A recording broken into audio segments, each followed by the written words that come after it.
Councillor. Thank you, everybody, and welcome to today's meeting. Please turn off your mobile phones, and in case of emergency, please advise me regarding that matter. Firstly, I'd like to have a statement of acknowledgement. The Basco Shire Council acknowledges the Bunurong as the traditional owners and custodians of the land and water, and pay our respects to their elders past, present and emerging, for they hold the memories, the tradition and the law. Basco Shire Council celebrates the opportunity to embrace and empower Aboriginal and Torres Strait Islander communities in their diversity. Basco Shire Council will create opportunities for future recognition and peaceful, respectful partnerships that will honour the traditional owners, custodians and the Aboriginal and Torres Strait Islanders people.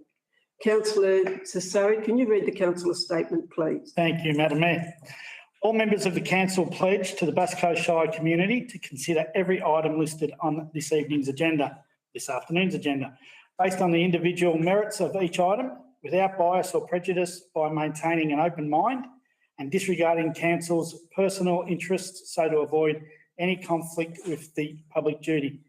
Any councillor having a conflict of interest in an item will make proper prior disclosure to the meeting and will not participate in the debate or vote on the issue. Thank you, Councillor Tessari. President apologies. Councillor Rochelle Holstead is the only apology for today. Other councillors are present. Thank you. Item 2, declarations of interest. There's no declaration of interest today. So we'll go on to confirmation of the minutes. The minutes of the 20th of March 24 I'll have a councillor request a councillor to move those minutes be received, please. Councillor Ellis and a seconder, Councillor Bauer. Thank you. Those in favour? Thank you. Mayor and councillor reports. I'll request that councillors forego their speaking to their monthly reports, but they will be included in the council meetings. Thank you. Now, Councillor Tessari, you have an acknowledgement of the passing of Dennis Vague. Thank you. Will you read that? Thank you, Madam Mayor. This one's a tough one. Dennis Vague tragically killed in a car accident almost a month ago. Dennis leaves behind his wife Gail, Ben, Cara and their extended families. They moved to the area over 40 years ago, and he's been a teacher and involved with the Bass Coast Council in some way for over 40 years. During that time, he hundreds and hundreds of kids he taught, if not thousands, and generations of students have total admiration and love Vague, as he was known. He dabbled in real estate. He was a genuine character. Funny person, always had a smile on his face. He coached at the Wonthaggi Rovers. He coached them actually to the 1984 Senior Premiership. He was involved with the Wonthaggi Blues, involved with the Kilcunda Bass Football Club, involved with cricket. He was just one of those guys that was everywhere, larger than life. Tragically, I got to say good day to Vague the morning he was killed. Once again, he had that massive smile on his face. The community of Wonthaggi is better for having Dennis and his family part of our community, but we're certainly worse off for not having him with us anymore. He'll be missed by hundreds and thousands of people. Great person and really sad. Dennis Vague. Yeah, thank you, Councillor Tessari. Very sad and condolences to the family and friends. We'll move on to public question time. Ms. Fawley, will you read out the questions, please, and then the CEO, Greg Box, will read the response. Thank you. Thank you, Madam Mayor. Question 1 comes from Louise Lyle, and Louise has 2 questions related to the Burn and Eat budget. Question 1. Council stated they budgeted $19.7 million toward the construction of the Cowes Cultural Centre. Why then did Council agree to a $32 million design and construct contract instead of adjusting the scope of works to within the budget estimate? In question 2, Council has borrowed more than $12 million to pay for the cost overrun of Burn and Eat. What is the projected timeframe and yearly cost to pay back the required $12 million loan? Through the Mayor, A figure of 19.19. Sorry, I won't touch that again. Okay, we only spent it once. The figure of 19.7 million was an estimate in 2018 to refurbish the original building. In 2019, council resolved to demolish the existing building and build a new purpose-built community facility, significantly changing the original scope. Council accessed a low-cost loan to borrow 10 million to fund the project. Council will repay 1.1 million a year, including interest, over 10 years. Question 2 is from Melissa Dagg and the topic is waste and it's in 2 parts. Thank you for running and advertising your safe disposal of household batteries, as advertised on Council's Facebook page and other platforms. Can Council please advise why this program advertisement was launched, approved? Can Council please explain why disposal support programs have not been made available to potentially key small businesses in outer lining areas to reduce overall waste and risk? Through the Mayor. Question 1. The recent advertising campaign was launched to educate and inform the community about how to safely store and recycle batteries in Bass Coast. Batteries can and should be recycled. When batteries are put into bins, they can cause fires in the bins, in the trucks that collect curbside waste and at waste facilities. In answer to question 2, batteries are free to recycle at Council's waste facilities. All residents and local businesses are welcome to make use of the service. Many supermarkets, hardware stores and other retail outlets also offer free battery recycling services. Council's waste services team is available to work with any local businesses that require assistance with battery recycling or any other waste management queries. Question 3 comes from Kevin Griffin and the topic is Merrill chains. Last month, Council advised that the stolen Merrill chains of office and robes were reported to Victoria Police on 10 October 2018.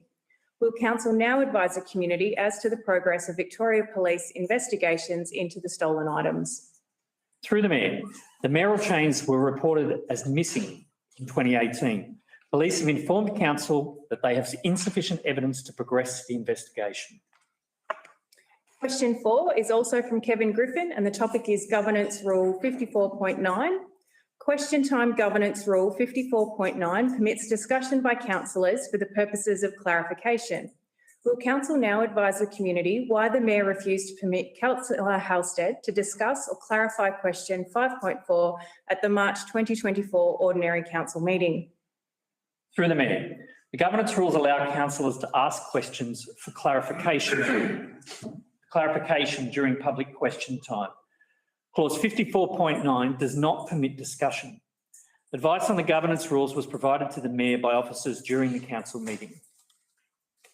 Question 5 comes from Ross Bancroft. The topic is Roads and Drainage Improvement Policy. Council's Roads and Drainage Improvement Policy states improvements can be undertaken if the percentage of community support for the project is 70% or more and will be funded through user pays principles. Does this mean the 30% who don't support the upgrade will be forced to pay? Through the Mayor. Yes, under the current policy, all landowners are required to contribute to a scheme where the majority of landowners are in support. This is a requirement of the Local Government Act 1989.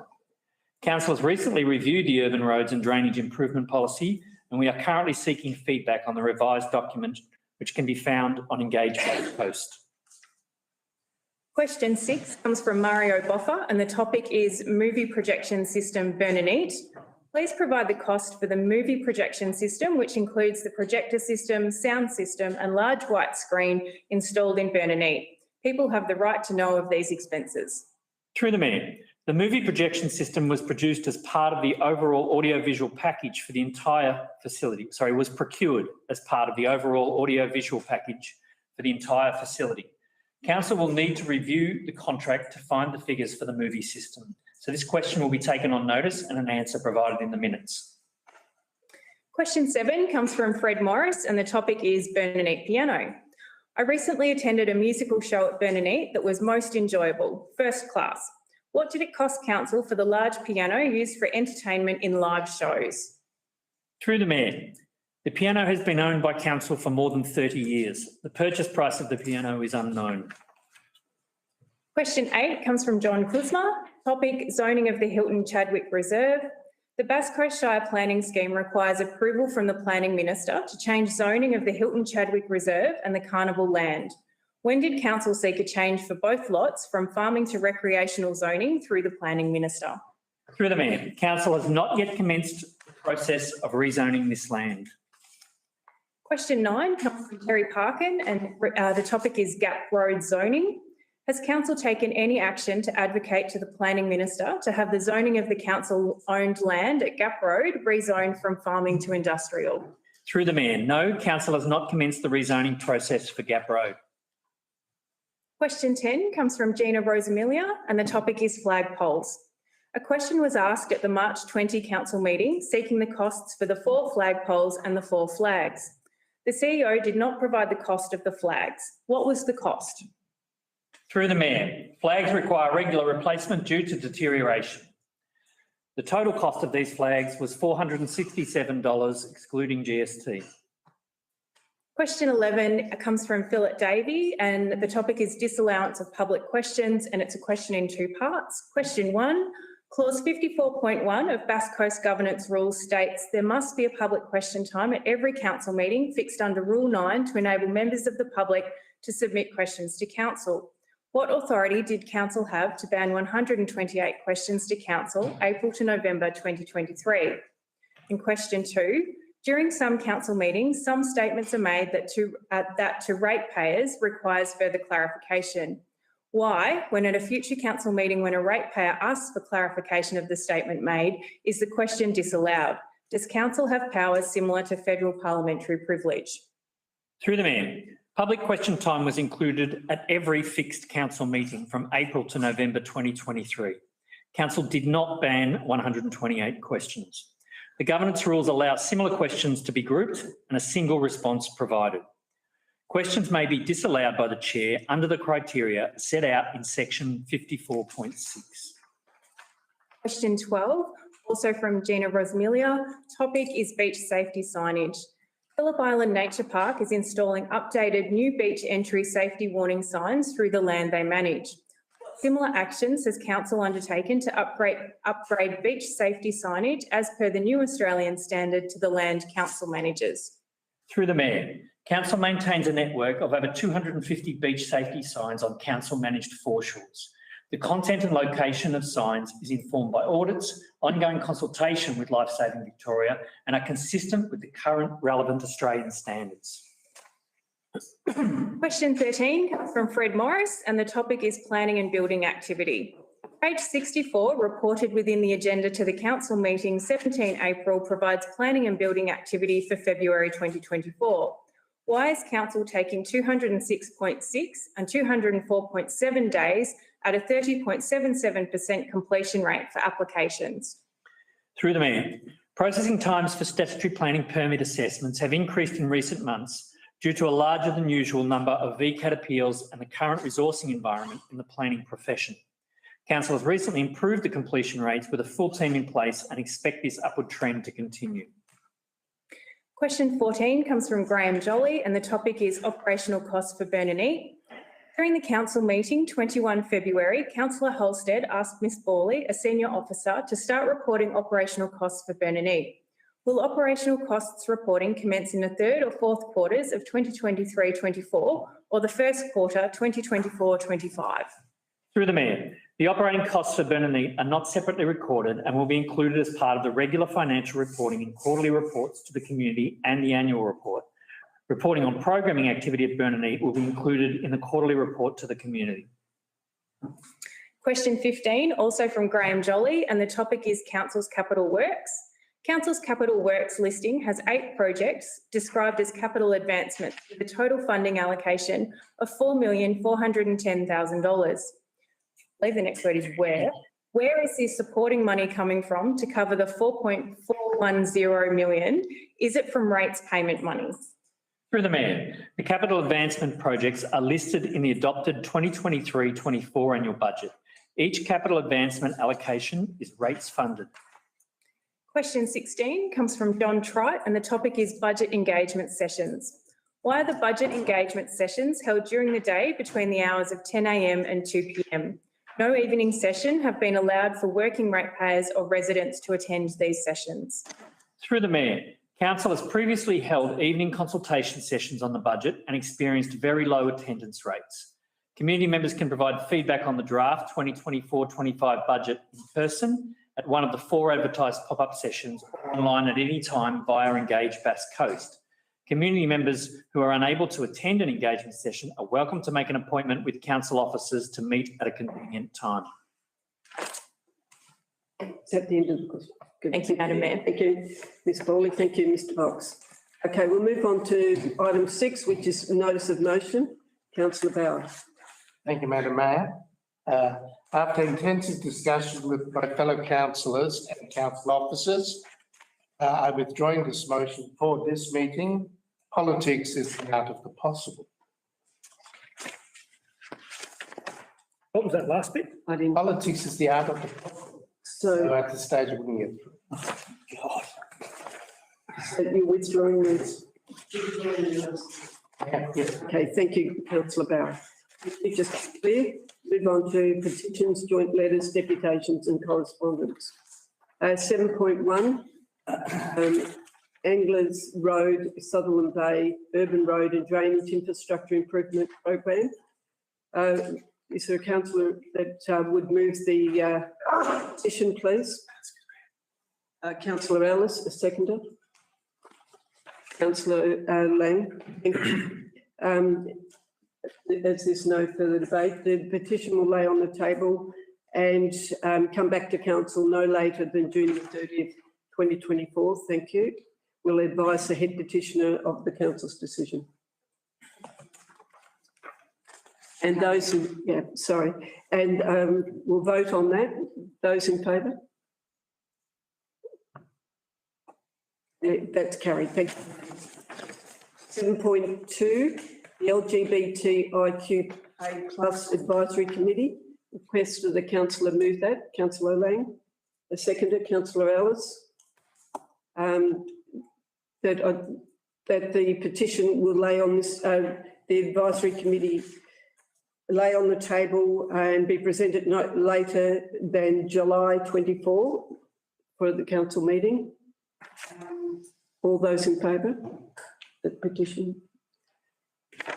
Thank you, councillors. Now, reports are required council decision. 8.1 is the draft budget. Mr Phil Marker, would you present the report, please? Introduce. Thank you, Madam Mayor.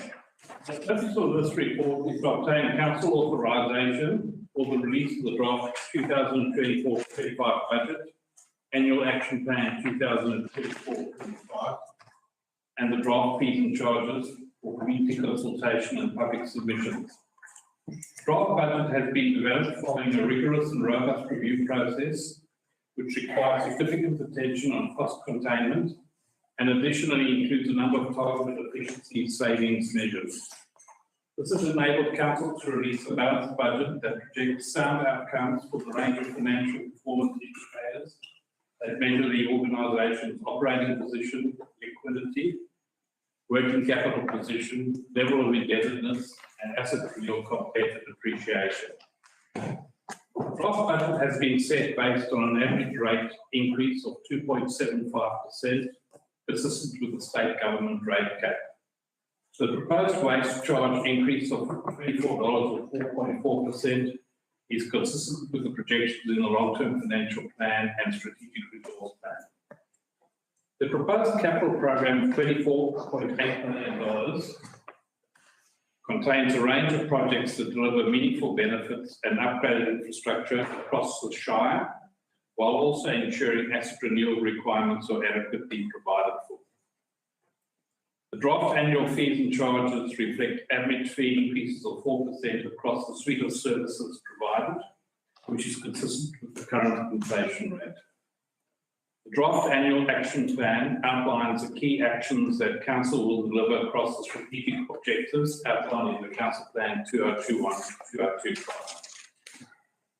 Public submissions on the draft budget, fees and charges and annual action plan need to be made by Thursday, 16 May. 4 community engagement follow-up sessions are proposed over this period at Brandpool, Towers, Inverloch and Wonthaggi.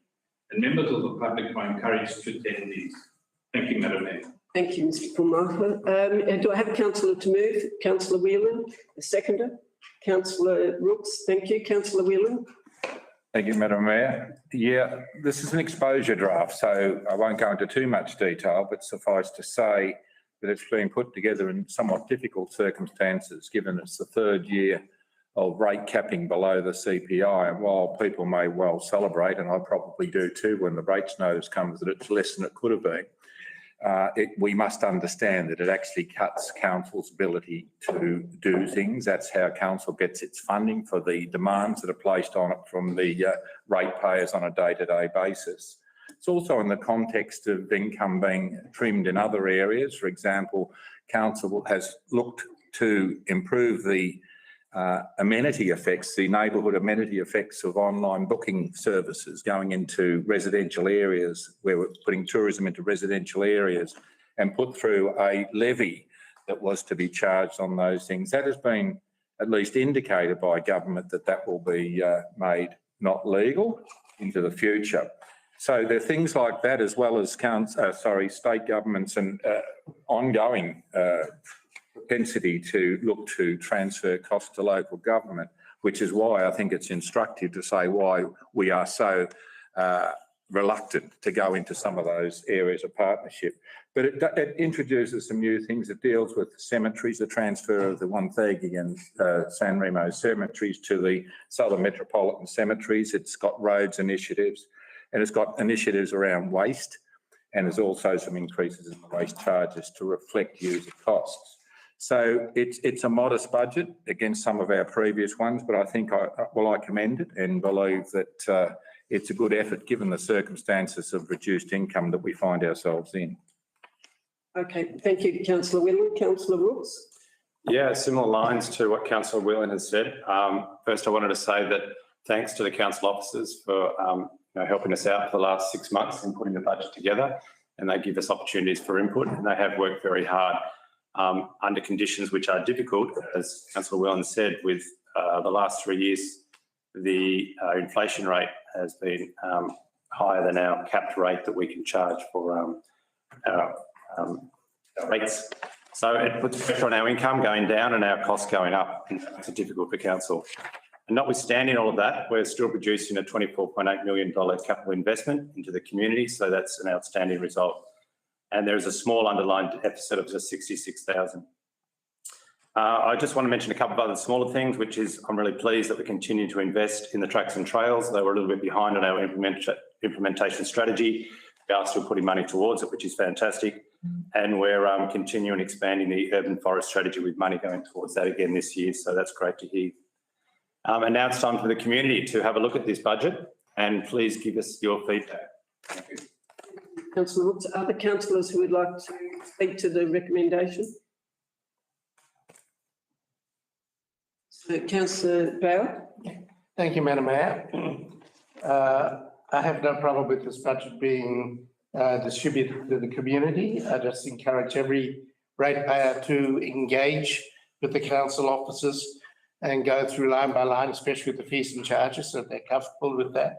And I'd also like to congratulate Mr. Feldmater and his team for the work he's done in producing this budget, which, as I said, has been under very difficult circumstances. Thank you, Councillor Bauer. Any other councillors like to speak to the budget? Councillor Ellis. Thank you, Mayor. Well, sir, I just want to point out that this is probably the most important document that we pass as a council, because that money actually affects the delivery of services and the building of things. I urge our ratepayers and residents to either provide their feedback online or to go to one of the 4 information sessions, particularly for Western Port Ward, point out that there is a meeting at Granville where they can go and have their say, and that's on the 23rd of April. Thank you, Mayor Lasser. Any further discussion, councillors? No. Councillor Whelan, would you like Happy that it goes to a vote. back to the vote? Those in favour?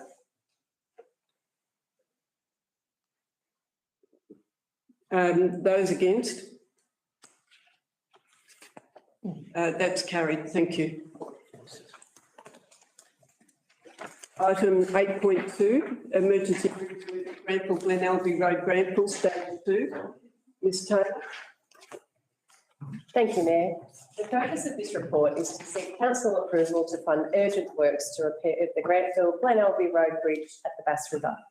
It is recommended that $375,000 be allocated to the project to allow the works to be completed before the upcoming winter period. Thank you, Mayor. Thank you, Ms Taylor. Councillor to move the recommendation. Councillor Ellis, thank you. Seconder. Councillor Tassari, thank you. Councillor Ellis. Thank you, Mayor Lasoov. This is very, very urgently needed, particularly with winter. I know that area quite well. It's been part of Western Port Ward there. It's a high traffic area and this needs to be done. I recommend that we pass it. Thank you. Councillor Tassari. Support councillor Ellis's. Further discussion, any other councillor would like to discuss this item? If not, councillor Ellis. I reckon we should put it to the vote. Put it to the vote. Those councillors who are in favour?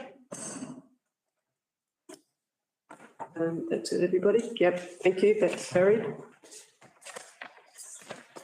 8.3, Coronella Pathway Gaps Project. Ms Taylor, would you introduce the report, please? Thank you, Mayor. The purpose of this report is to seek council approval to utilise developer contributions to complete the Coronella Footpath Gaps project. These additional funds will be utilised to deliver additional seating, picnic tables, pedestrian signage, fencing and bollards. It is recommended $198,000 of developer contributions be utilised to complete the works. Thank you, Mayor. Thank you, Ms Taylor. Councillor to recommend to move the motion. Thank you, Councillor Tassari. A seconder. Councillor Ellis, thank you. Councillor Tassari. Thank you, Madam Mayor. I spoke to the people of Coronella a long time ago about a few things that they are looking for in their area. They don't ask for much. So to be able to move this funding for the pathway, I think it's long overdue and more than happy to support it. Thank you, Councillor Ellis. Thank you, Mayor Lasoov. People in Coronella still talk about Councillor Tassari's visit to Coronella when he was mayor. I'm glad that we made such a great impression on him. These seats, this furniture, the pathways, it's really important that these are provided. They don't have much over in Coronella in the waterline area, and this will go a great way to improving the amenity. It's a bit of money, and it's money we've taken off developers for the purpose of actually spending on this sort of thing. I think it's a very appropriate recommendation. Thank you. Any further discussion from any other councillors? Councillor Tassari, put it to vote. Those in favour of the recommendation? Thank you. That's carried. 8.4. Review the instrument of delegation. Councillor to start. Ms Borley. Thank you, Mayor. The purpose of this report is to recommend the council adopts the instrument of delegation from council to staff and revoke the previously adopted instrument of delegation to support the effective operation of council. Thank you. I've got a councillor to move the recommendation. Councillor Lang. And the seconder. Thank you, Councillor Ellis. Councillor Lang. Thank you, Madam Mayor. This is procedural and required for legislatively accurate and appropriate running of council. Thank you. Councillor Ellis. And support what Councillor Lang said, and I'll just say this is another example of us applying the rules of good governance. Any further discussion from any other councillors? No. Councillor Lang. Thank you, Madam Mayor. At the risk of having more stalled conversation from me, I'm happy to put this to a vote. Thank you. Those in favour? Thank you. That's carried. 8.5, instrument of appointment and authorisation. Ms Borley, please. Thank you, Mayor. This report recommends that council resolve to appoint the named officer as an authorised officer and approve the execution of the attached instrument of appointment and authorisation. Thank you. Councillor would like to move that. Thank you, Councillor Tassari. Seconder. Thank you, Councillor Bauer. Councillor Tassari. Thank you, Madam Mayor. This is purely procedural. More than happy to put it, I can't put it to the vote yet, but To Back in your support. box. Okay, support the recommendation. Thank you, councillor Tesari. Councillor Bauer. Madam Mayor, fellow councillors and ratepayers, just for councillor Tesari's benefit, nothing to add. Thank you. Any further councillors have any discussion on the item? Put it to the vote, councillor Tesari. Please do, Madam Mayor. Those in favour, receiving the recommendation? Thank you, that's carried. 8.6, creation of an easement at Shearwater Estate Cows. Ms. Foley, will you please introduce the report? Thank you, Mayor. This report recommends an amendment to an easement in favour of a public body. The recommended amendment proposes to extend the southern boundary by 250 millimetres and include a provision for sewerage as well as the current provision for water.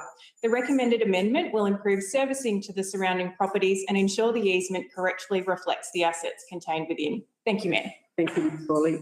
The councillor to move. Thank you, councillor Rooks. A seconder. Councillor Bauer.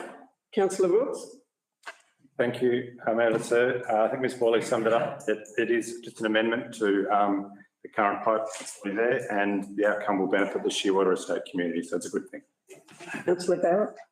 What he said. No further discussion. Thank you. Nothing further to add, councillor. Or any other councillors have anything to say about the recommendation? Put to the vote, councillor Rooks. Thank you. Those in favour?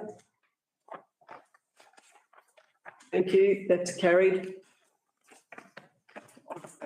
8.7, award a tender number 24003 Interlock Boat Ramp Facility Upgrade. Ms Taylor. Thank you, Mayor. The purpose of this report is to present to council the outcomes of the tender process for the Inverloch Boat Ramp project and to seek council endorsement to award the contract for the works. The project will include construction of a new jetty, pedestrian platform and associated works. The total project cost is $2.6 million, which is fully funded through Better Boating Victoria. It is recommended that council award the tender to Bridgewater Marine. Thank you, Mayor. Thank you, Ms Taylor. Councillor to move, councillor Lang. A seconder. Councillor Tesari. Councillor Lang. Thank you, Madam Mayor. I wholly endorse this award of tender. It is the fifth project to build a boat ramp or upgrade boat ramp in the Shire. Council has developed quite a reputation for delivering these projects on behalf of Better Boating Victoria with their funding, which we are extremely grateful for. It's important to note that Bridgewater Marine are experienced civil engineer/construction company. They're actually currently completing the Mars Landing boat ramp, which is up the road from the Inverloch boat ramp, albeit, serves a slightly different purpose in its boating offerings. The Inverloch boat ramp jetty is a very well-used site. I myself have had fish and chips sitting there with my legs dangling and throwing the scraps to the stingrays. At the risk of, going off topic, I'll digress. So this tender does demonstrate values and efficiency of the tendering panel, which has been in place for quite a couple of years now from memory. And we're very grateful again to state government funding, but just wanted to highlight that council does an excellent job of managing these projects. So happy to continue to endorse this kind of upgrades, particularly in Inverloch. Thank you, councillor Lang. Councillor Tesari. Thank you, Madam Mayor. Not a lot left after councillor Lang just finished there, but to say that this is a fantastic result for the people of Inverloch. This is a great scheme by the Better Boating Victoria, and certainly Bass Coast has been well represented with the fifth one, as councillor Lang mentioned. This is desperately needed for the people of Inverloch, and I'm very, very excited to be endorsing this tender today. Thank you, councillor Tesari. Any other councillors like to speak to the recommendation? No, thank you. Councillor Lang, we put it to the vote. Just briefly, I wanted to mention that this upgrade will include preliminary works, repairs to the existing revetment and the pedestrian ramp. Gets a little bit slippery there from time to time. So these improvements are well overdue and welcome. Thank you, councillor Lang. Put that to the vote. Those in favour of the recommendation? Thank you. Thank you. That's carried. 8.8, award a selected tender, Gary Road, Kernot Culvert Renewal Works. Ms Taylor? Thank you, Mayor. The purpose of this report is to present to council the outcome of a tender process for the renewal of the Gary Road Culvert, Kernot. To allow for delivery of this project, it is recommended that an additional budget be allocated from council's bridge renewal program. This project is required as the culvert is nearing end of life. Following consultation with Melbourne Water, it is also recommended that the size of the culvert be increased from 1.5 to 2.1 metres in diameter, contributing to the cost of the project. It is recommended that an additional budget of $240,000 be allocated to the project and that the contract for the works be awarded to Landshape. Thank you, Mayor. Thank you, Ms Taylor. The councillor to move the recommendation, councillor Ellis. A seconder? Councillor Brooks, thank you. Councillor Ellis? Thank you, Mayor will serve. Anybody that's been up around Kernot lately knows that this work's desperately needed. There's intended to mention the climate action that we're taking as well. So there's obviously going to be more rain, more water going through there. So you need a bigger culvert to start with. And the one up there now is in disrepair. It needs to be done. I know it's an addition to our budget, but I ask that we support the recommendation. Councillor Brooks? Yeah, just note that we did have to find savings somewhere else in our budget for this, so it turned out equal, but very happy to support. Good outcome. Thank you, councillor Brooks. Any other councillors like to make comment to the recommendation? Okay, councillor Ellis, put it to the vote. Oh, I'll just support what councillor Rook said there.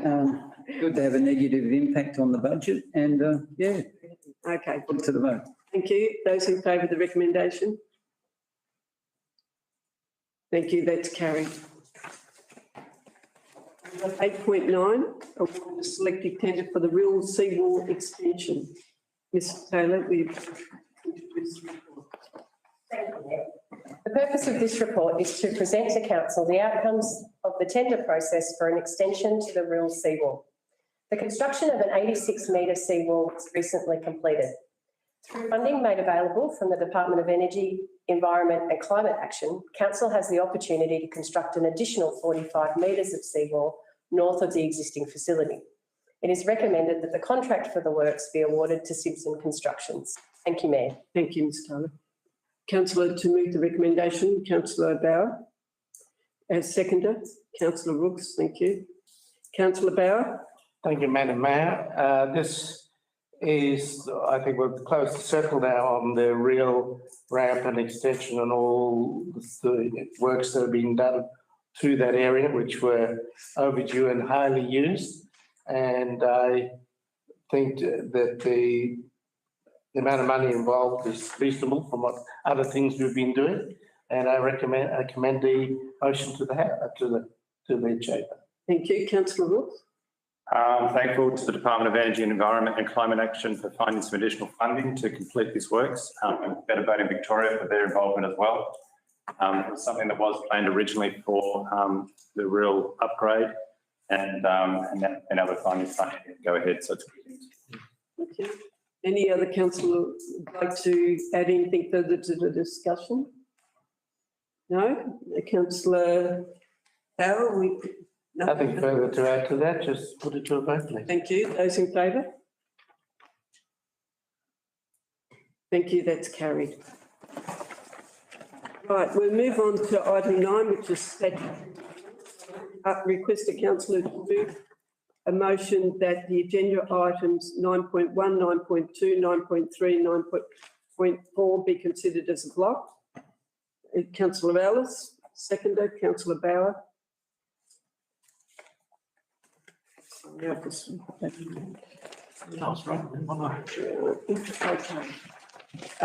Put that to a vote that we receive those items.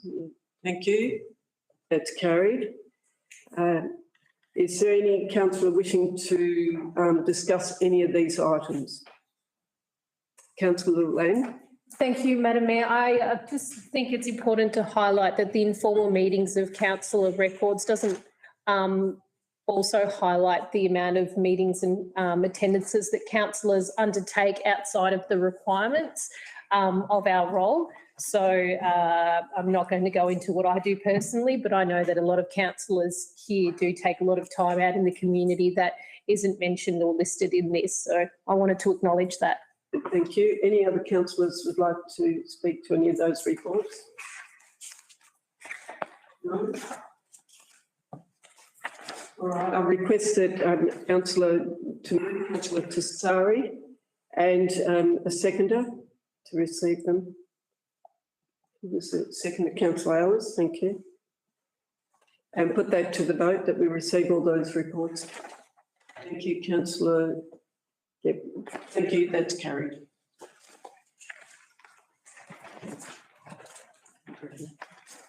Okay.